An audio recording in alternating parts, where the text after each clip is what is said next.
ধর্মনগরে উদ্ধার বিপুল পরিমাণ গাঁজা, গ্রেপ্তারে গোপন সূত্রে খবর পেয়ে রবিবার দুপুর প্রায় 2টো নাগাদ ধর্মনগর মহকুমার কৃষ্ণপুর জোরকালবাট সংলগ্ন এলাকায় অভিযান চালায় ধর্মনগর থানার পুলিশ।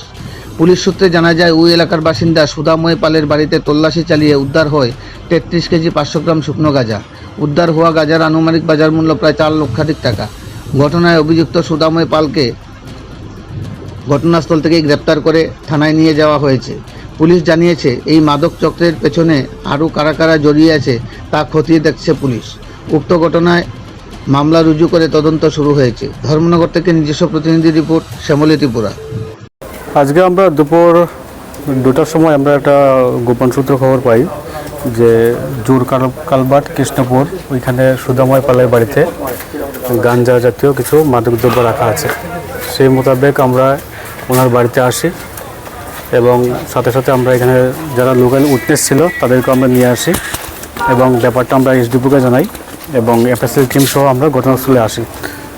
আসার পরে বাড়ির মালিককে জিজ্ঞাসা করি যে আপনার বাড়িতে এগুলো আছে কিনা। তখন উনি জানা যায় ওনার বাড়িতে কিছু আছে গাঞ্জা জাতীয় জিনিস। তখন আমরা ওনার বাড়িতে সার্চ করি এবং ওনার বাড়ির পিছন দিকে একটা ঘর আছে, ওইখান থেকে আমরা প্রায় 33.5 কেজি 500 গ্রাম মানে 33 কেজি 500 গ্রাম গাঁজা তাদের বাড়ি থেকে আমরা রিকভারি করি এবং ওনাকে আমরা অ্যারেস্ট করে নিয়ে যাই।